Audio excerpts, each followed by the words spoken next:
Hi guys, welcome back. നമ്മുടെ നാട്ടിലിത് എന്തോരോ ഒളിച്ചോട്ടങ്ങളാണ്, എന്തോരോ അവിഹിതങ്ങളാണ്. ഇപ്പോൾ സത്യം പറഞ്ഞാൽ ഈ ഒരു ഒളിച്ചോട്ടം എന്ന് പറഞ്ഞ ഒരു സാധനം വലിയൊരു ട്രെൻഡായിട്ട് മാറിയിരിക്കുകയാണ് സുഹൃത്തുക്കളെ. ഈ അടുത്ത് തന്നെ നമ്മൾ എന്തോരം ഒളിച്ചോട്ടങ്ങളെ പറ്റിയിട്ടുള്ള വാർത്തകൾ നമ്മൾ കേട്ടിട്ടുണ്ടായിരുന്നു.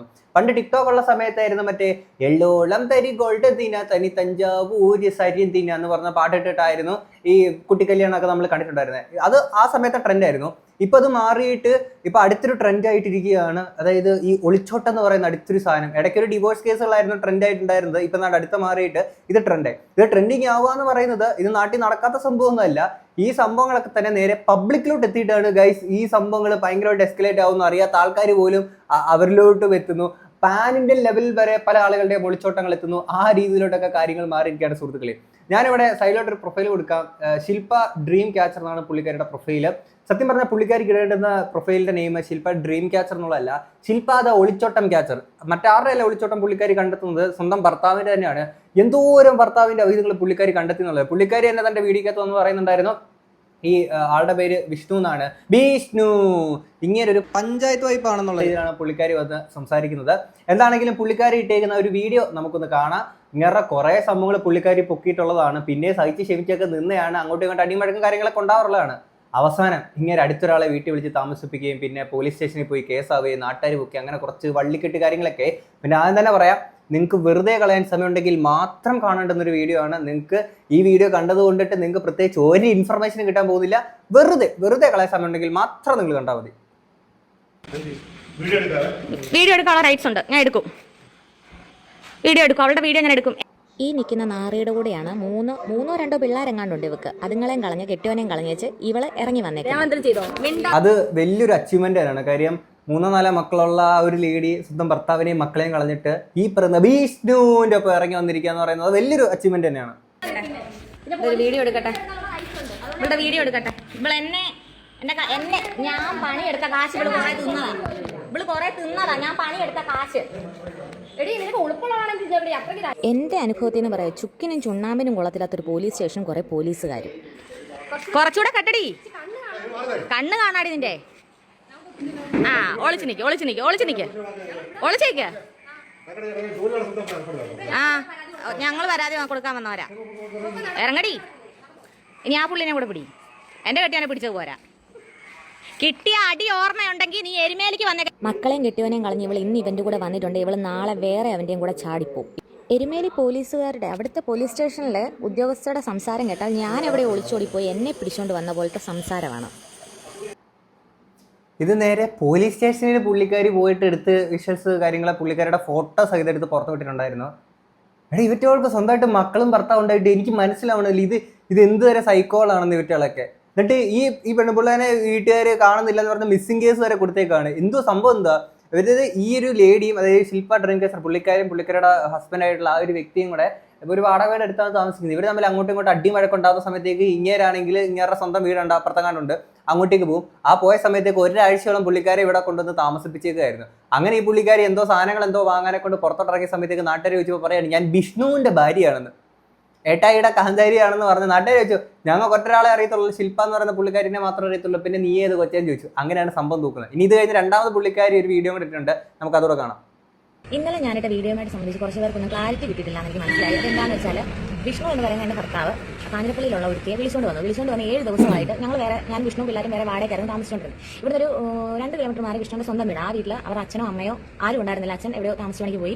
അമ്മയും ഹോം നേഴ്സായിട്ട് എവിടെ ജോലിക്ക് നിൽക്കുന്ന സമയത്ത് ഞാനുമായിട്ട് ഇടയ്ക്കിടയ്ക്ക് ഇങ്ങനെ വഴക്കിട്ട് പണിക്ക് പോകും, പിന്നെ വരും തന്നെ. അപ്പം ഞാനും ഒരു കാര്യം വെക്കാൻ പോയില്ല. 7 ദിവസമായിട്ട് ഇവളെ അവിടെ വീട്ടിൽ കൊണ്ടുവന്ന് താമസിപ്പിച്ചുകൊണ്ടിരിക്കുകയായിരുന്നു. അപ്പം ഇന്നലെ വൈകുന്നേരം ഇവള് താഴത്തെ കടയിൽ സോപ്പ് പൊടി മേടിക്കാൻ ചെന്നപ്പം അവർ ചോദിച്ചു ആരാൻ ചോദിച്ചു പറഞ്ഞു ഞാൻ വിഷ്ണുവിന്റെ ഭാര്യയാണ്. അപ്പോൾ അവർ ചോദിച്ചു വിഷ്ണുവിന്റെ ഭാര്യയായിട്ട് ഞങ്ങൾക്ക് ശില്പനെ മാത്രം അറിയത്തുള്ളൂ, നീ ഏതാണെന്ന് ചോദിച്ചു. അങ്ങനെയാണ് സംഗതികളുടെ കിടക്കുവശങ്ങൾ നാട്ടുകാരൊക്കെ അറിഞ്ഞു വരുന്നത്. ഇവളെ ഇന്നപോലെ വീട്ടിൽ കൊണ്ടുവന്ന് താമസിപ്പിച്ചേക്കുമായിരുന്നു എന്നൊക്കെ. ഇപ്പം ഇവളുടെ വീട്ടിൽ നിന്ന് മിസ്സിംഗ് ആയിട്ട് എന്ന് പറഞ്ഞ് കംപ്ലൈന്റ് ഒക്കെ കൊടുത്തിട്ട് ഇവളെ കാഞ്ഞിരപ്പള്ളി സ്റ്റേഷൻ ലിമിറ്റ് ആയിരുന്നു. കാഞ്ഞിരപ്പള്ളിയിൽ ഇവളുടെ കെട്ടിയോനെ മക്കളെ ഇവർക്ക് പിള്ളേരൊക്കെ ഉണ്ട്, പ്രായവൃത്തിയായത് കൊച്ചു പിള്ളേരൊക്കെ ഉണ്ട്. ആ കൊച്ചുങ്ങളെ കെട്ടിയോനെ വന്നപ്പം എനിക്ക് വിഷ്ണുവിന്റെ കൂടെ പോയാൽ മതി എന്ന് പറഞ്ഞാൽ ഇവള് ഇറങ്ങിത്തുള്ളി പോകണം ഈ വീട്ടിലോട്ട്. അപ്പം ഇവിടെ വന്ന് വിഷ്ണുട്ടായി മതിയെന്ന്. കാര്യം വിഷ്ണുട്ടായി സൂപ്പറാ, വിഷ്ണുട്ടായി നല്ല പൊളിയാ, വിഷ്ണുട്ടായി നല്ല ചുക്കുടു ആവയാ എന്ന് പറഞ്ഞുകൊണ്ടായിരുന്നു ഇരുന്നിട്ടുണ്ടായിരുന്നത്. പിള്ളേരും ഉണ്ട്, ഭർത്താവും ഉണ്ട്, എന്നിട്ട് ഒളിച്ചോടി. എടേ, ഇവറ്റകൾക്കൊക്കെ ഡിവോഴ്സ് ചെയ്തിട്ട് ആ രീതിയിൽ പോയാൽ പോരെ? എന്തു ഇത് ഗൈസ്? ഈ ലോകം പ്ലക്കിന്റെ പുറകെ പൊക്കോണ്ടിരിക്കുകയാണ് സുഹൃത്തുക്കളെ. ഒരിക്കലും നമുക്ക് അവരെ തടയാൻ കഴിയില്ല. എന്തുവാ അറിയുന്നില്ല. അപ്പൊ കടയിലെ പുള്ളിക്കാരിയാണ് വിളിച്ച് അമ്മായിമ്മയോട് പറഞ്ഞിട്ട് അമ്മായിമ്മ ഇന്നലെ കോട്ടയത്ത് നിന്ന് ഇവിടെ വീട്ടിൽ വരും, എരുമേലി വന്നിട്ട് എന്നെ വിളിച്ചു. ഇതുപോലെ ശില്പ ഇതുപോലെ ഒരു സംഭവം ഉണ്ട്, ഉണ്ണി ഒരു പെണ്ണിനെ കൊണ്ടുവന്നിട്ടുണ്ട് എന്ന് പറഞ്ഞ് എന്നെ വിളിക്കുന്നത്. അപ്പോഴാണ് ഞാൻ അവിടെ ചെല്ലുന്നത്. ഇട്ട വേഷത്തിലാണ് ഞാനും ചെല്ലുന്നത് ഈ സംഭവം അറിഞ്ഞിട്ട്. പക്ഷെ ഇവളെ ചൊല്ലി ഞങ്ങളുടെ വീട്ടിൽ പലതവണ പ്രശ്നങ്ങളും, ഞാൻ പലതവണ ലൈവുകളും പല കാര്യങ്ങളും ഞാൻ പലതവണ ഞാൻ ഈ സോഷ്യൽ മീഡിയ തന്നെ ഇട്ടിട്ടുണ്ട്. എന്തിനാണ് വെറുതെ അവനവന്റെ പല്ലിനെ കുത്തി നാട്ടിക്കുന്നതെന്ന് ഓർത്തിട്ട് ഞാൻ പിന്നീട് ഡിലീറ്റ് ആക്കിയിട്ടുണ്ട്. പക്ഷേ അപ്പോഴും ഇവൻ നാട്ടുകാരോട് മൊത്തം പറഞ്ഞുകൊണ്ടിരുന്നത് ശില്പയുടെ കയ്യിലെ കുഴപ്പമാണ്, ശില്പ പ്രശ്നക്കാരിയാ, ശില്പ കാരണമാ എന്ന് പറഞ്ഞുകൊണ്ടിരിക്കുന്നത്. ഞാൻ പറയട്ടെ, ഞാൻ പിന്നെ അല്ല അത്രേ ഉള്ളൂ. നിങ്ങളുടെ ഭാഗത്തെ പ്രശ്നം എന്ന് പറഞ്ഞുകൊണ്ട് ഇയാൾ മറ്റേ നാട് മൊത്തം ഇങ്ങനെ കയറി നടക്കുകയാണെന്നുണ്ടെങ്കിൽ തേൻ കുടിക്കുന്നോ പറക്കുന്നോ പറയണ ഈ പരിപാടിയായിട്ട് പോകുമ്പോഴത്തേക്കിന് നിങ്ങൾക്ക് സ്വാഭാവികമായിട്ടും ഈ രണ്ടാൾക്കാരും ചെയ്യുന്ന പരിപാടി എടുത്തുകൊണ്ട് നാട്ടിക്കാനൊക്കെ കൊണ്ടുള്ള ഇത് നിങ്ങൾക്ക് ചെയ്യാവുന്നതാണ്. കാര്യം നിങ്ങൾക്ക് വേറെ ഒന്നും ചെയ്യാനില്ല.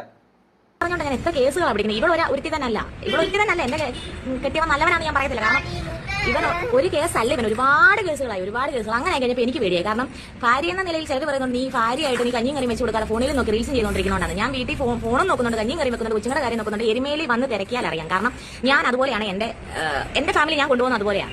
ഇപ്പൊ വിഷ്ണു എന്ന് പറയുന്നവന് എന്നിട്ട് ഞാൻ പറയുന്നത് ഞാൻ ഇവനെ കൂടെ സെക്ഷൽ റിലേഷൻ മാത്രം ഞാൻ ചെയ്യാൻ ഒരുപാട് കേസുകെട്ടുകൾ പെണ്ണുങ്ങൾ എന്നെ പിടിച്ചത് കൊണ്ടാണ് എനിക്ക് പേടിയുണ്ട് വല്ല ചെവി വന്ന് ഞാൻ ചത്തുപോയി എന്റെ കൊച്ചുങ്ങൾ കളയില്ലാതെ വരും. അതുകൊണ്ടാണ് ഞാൻ ആ ഒരു കോൺടാക്ട് മാത്രമാണ് ഞാൻ ഇവന് ഇല്ലാഞ്ഞത്. അല്ലാതെ ഞങ്ങൾ തമ്മിൽ യാതൊരു കുഴപ്പമില്ലായിരുന്നു. ഞാൻ പറഞ്ഞു നീ ഈ കേസുകെട്ടുകളൊക്കെ സ്വാഭാവികമായിട്ടും ആർക്കാണെങ്കിൽ ആ ഒരു പേടി തോന്നും. വിഷ്ണു പൂർവ്വജന്മ സാഫല്യങ്ങൾക്ക് കിട്ടുന്ന നന്മയുടെ വിളനിലമാണ് വിഷ്ണു. ആ പാരമ്പര്യം നഷ്ടപ്പെടാതെ വിഷ്ണു കാത്തു സൂക്ഷിച്ചിട്ടുണ്ട്. സ്വാഭാവികമായിട്ടും ഇങ്ങനെ ഒരാളുടെ ഒപ്പം എങ്ങനെയാണ് ജീവിക്കണേ? വളർന്നു വരും ഒരു പെങ്കൊച്ചുണ്ട്. ഇതൊന്നും ഇവന് കൂസലല്ല. അതുപോലെ തന്നെ ഇവൻ എന്ന് പറഞ്ഞാൽ വിയർപ്പിന്റെ അസുഖമുള്ളവൻ, ഇവന് പണിക്ക് പോകാൻ ഭയങ്കര ബുദ്ധിമുട്ടുള്ളവൻ. ഇവൻ അഥവാ പണിക്ക് പോയാൽ പൈസയ്ക്ക് മൊത്തം വെള്ളം അടിക്കും. ഇവനെ കട്ടപ്പനയിൽ പുളിയമ്മല എന്ന് പറയുന്ന അവദർശനയിൽ ട്രീറ്റ്മെന്റ് എടുത്താണ് വെള്ളം അടിച്ചടിച്ച്. അതുപോലെ തന്നെ മുക്കൂടുതർ അസീസിയിൽ എൻ്റെ ഒരു 70,000 രൂപ ക്യാൻറ്റീനിലും അവിടുത്തെ ഫീസും അവരുടെ ട്രീറ്റ്മെന്റിന്റെ ഇവൻ തിന്നു മുടിപ്പിച്ചത് ഒരു 35,000 രൂപ ക്യാൻറ്റീനിലെ വേറെ പൈസ എല്ലാം കൂടെ 1 ലക്ഷം രൂപ എനിക്ക് അസീസി ചെലവായിട്ടുണ്ട്. എന്നെ അറിയാവുന്നവർക്കറിയാം ഞാൻ എന്തുമാത്രം സ്ട്രഗിൾ ചെയ്തിട്ടുണ്ട് ഇത് മുന്നോട്ട് പോകുന്നത്. കാരണം എനിക്ക് പ്രായപൂർത്തിയാകുന്ന അല്ല ഈ വിയർപ്പിന്റെ അസുഖമുള്ളൊരു വ്യക്തി ആവുമ്പോഴേ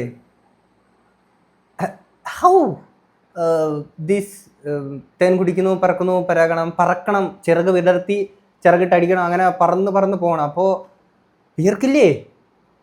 എന്നെ കൊണ്ടുവന്ന് എന്റെ 16 വയസ്സിൽ ഇവൻ എന്നെ കൊണ്ടുവന്ന് ഇവന്റെ കൂടെ കൂട്ടിയത് ഇപ്പൊ 10 വർഷം കഴിഞ്ഞ് 26 വയസ്സായിരിക്കും. അപ്പൊ എന്റെ കൗമാര 16 വയസ്സിലാ ബാലവിവാഹമായിരുന്നു നിങ്ങളുടെ? ഞാൻ ഇവരെ ഫസ്റ്റ് ടൈം ആണ് കേട്ടോ ഒരു വീഡിയോ കാണുന്നത്. എനിക്ക് അതിനെ പറ്റിയിട്ട് അറിയത്തില്ല.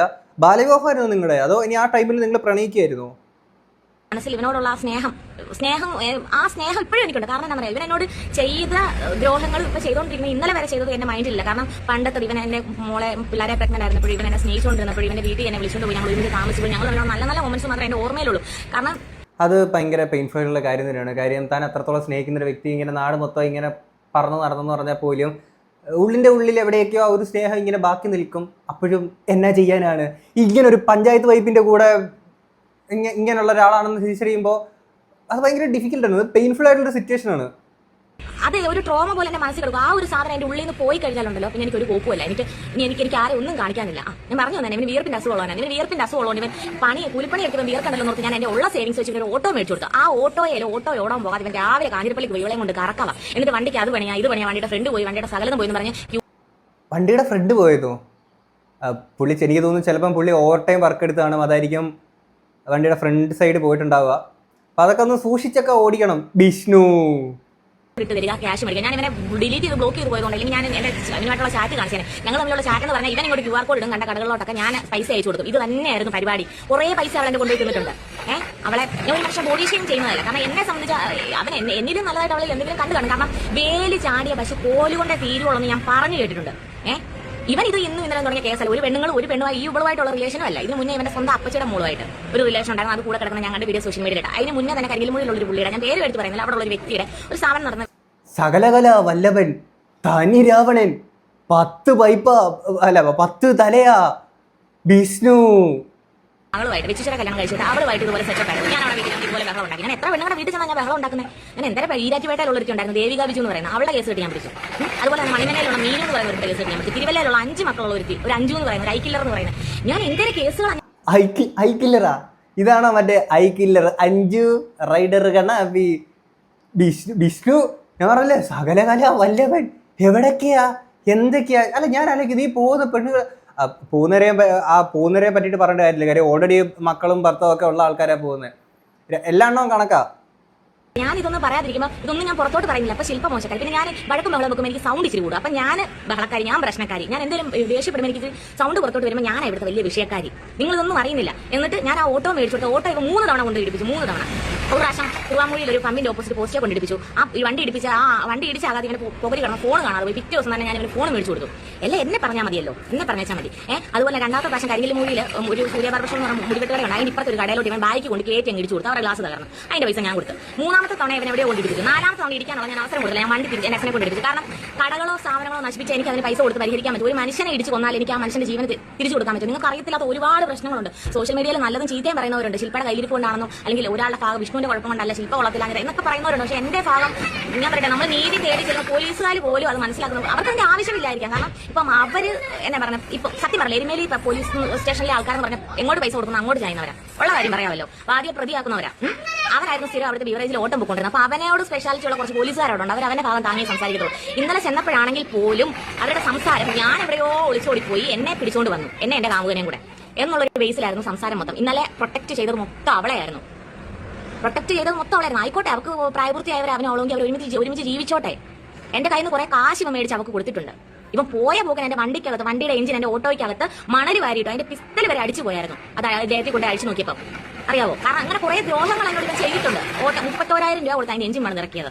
കുറെ ശോഭകേട് എന്നോട് ഇവൻ ചെയ്തിട്ടാ പോയി ഇവർക്ക് വേണ്ടിയിട്ട്. ഇവിടെ കൂടെ പോകാൻ വേണ്ടിയിട്ട് 1 വർഷത്തോളമായി ഇവരുടെ പേര് പറഞ്ഞ് ഞങ്ങൾ ഒന്ന് വഴക്കുണ്ടാവാൻ തുടങ്ങിയിട്ട് വീട്ടില്. കാര്യങ്ങൾ അറിയാതെ ആരും കമന്റുകൾ ഇടരുത്. ഗൈസ്, ഇത് പാർട്ട് 1 ആണ്. ഇനി ഒരു പാർട്ട് 2 കൂടി ഉണ്ടെന്ന് തോന്നുന്നു. പക്ഷെ നിങ്ങളൊന്ന് ആലോചിച്ച് നോക്കൂ, ഈ കാലത്ത് നമ്മൾ ആരെയാടാ വിശ്വസിക്കുക?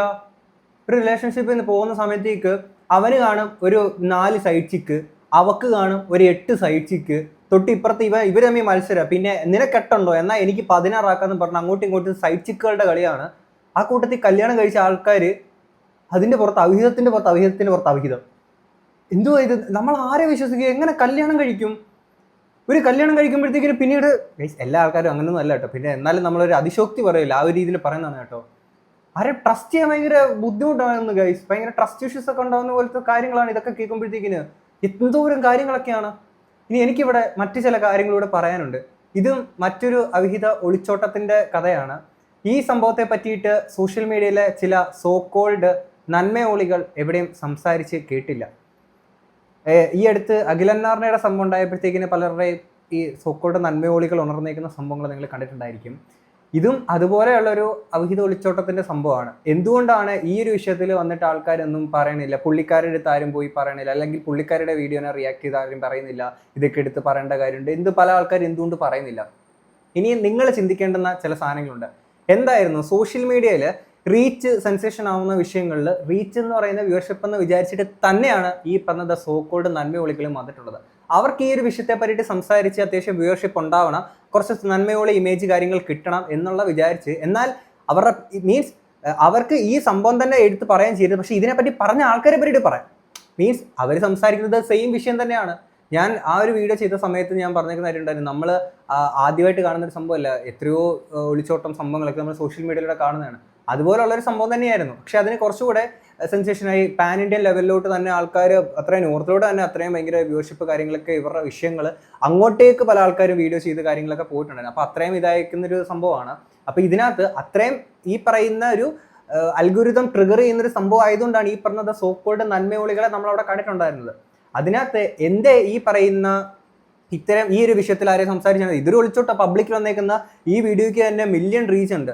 പുള്ളിക്കാരുടെ ഫസ്റ്റ് വീഡിയോയ്ക്ക് മില്യൺ ഉണ്ട്, രണ്ടാമത്തെ വീഡിയോയ്ക്ക് മില്യൺ ഉണ്ട്. എന്തേ ഇതെടുത്ത് വെച്ച് ആരും സംസാരിക്കുന്നില്ല? അയ്യോ ആ പോയേക്കുന്ന ആൾക്കാരുടെ മാനസികാവസ്ഥ ഇതെന്തേ ഇവരെടുത്ത് പിന്നെയും പബ്ലിക്കോട്ട് ഇട്ടപ്പോൾ കുറച്ചുകൂടെ ആൾക്കാർ കാണുകയല്ലേ എന്നൊന്നും ചോദിച്ചുകൊണ്ട് വന്നേക്കുന്ന ആ നന്മയോളികളെ ഇവിടെ കണ്ടിട്ടുണ്ടായിരുന്നില്ല. ആൻഡ് ഇത് സോഷ്യൽ മീഡിയ പബ്ലിക്കിലോട്ട് എത്തുമ്പോഴത്തേക്കിന് ഇത്തരം വിഷയങ്ങൾ ചർച്ചയാക്കപ്പെടുകയും ആളുകൾ അതിനകത്തൂടെ സംസാരിക്കുകയും മോണിറ്ററി ബെനിഫിറ്റ് ആൾക്കാരുണ്ടാക്കുകയും കാര്യങ്ങളൊക്കെ ചെയ്യും. ഇത് സർവ്വസാധാരണമായിട്ട് നമ്മുടെ ഈ സോഷ്യൽ മീഡിയയിലൂടെ നടക്കുന്ന സംഭവമാണ്, ആദ്യമായിട്ടുണ്ടാകുന്ന ഒരു കാര്യമല്ല. ഇത് പബ്ലിക്കിലോട്ട് എത്തപ്പെടുന്നത് കൊണ്ടല്ലേ ആൾക്കാർ സംസാരിക്കുന്നത്, ചർച്ചാ വിഷയമാകുന്നത്. അല്ലാതെ ആരുടെയും വീട്ടിൽ പോയിട്ട് നമ്മൾ ചൂഴ്ന്നെടുക്കുന്നതോ അല്ലെങ്കിൽ ഒളിക്യാമറ വെച്ചെടുക്കുന്നതോ അവിടെ എവിടെയും കേട്ടിട്ട് വന്ന് നമ്മൾ അടിക്കുന്ന സംഭവങ്ങളല്ല. ഇത് പബ്ലിക്കിൽ എത്തപ്പെട്ടുന്ന വിഷയങ്ങളായതുകൊണ്ടും ഇത് കാണാൻ ആളുകൾ ഉള്ളത് കൊണ്ടൊക്കെ തന്നെയാണ് നമ്മൾ ഇത്തരം വിഷയങ്ങളൊക്കെ സംസാരിക്കുന്നത്. അവരും അത് തന്നെയാണ്. നിങ്ങൾ മനസ്സിലാക്കുക, സോഷ്യൽ മീഡിയയിലെ ഓരോ കോണ്ടസ്റ്റിനനുസരിച്ച് പെട്ടെന്നൊരു സുപ്രഭാതത്തിൽ നന്മയോളികളായിട്ട് മാറുന്ന ആളുകളും അല്ലാത്ത ആൾക്കാരെയും പറ്റിയിട്ട് നിങ്ങൾ സ്വയം തിരിച്ചറിയാന്നുള്ളതാണ്. പിന്നെ ഈ കാലത്ത് ആരെ വിശ്വസിക്കടേ? എന്താണെങ്കിലും ഇത്രയും കേട്ട് നിങ്ങൾക്ക് എന്താ തോന്നുന്നുള്ള തീർച്ചയായും കമന്റ് ബോക്സിൽ പറയാം. നമുക്ക് അടുത്തൊരു വീഡിയോ കാണാം. അപ്പോൾ ശരി, ബൈ.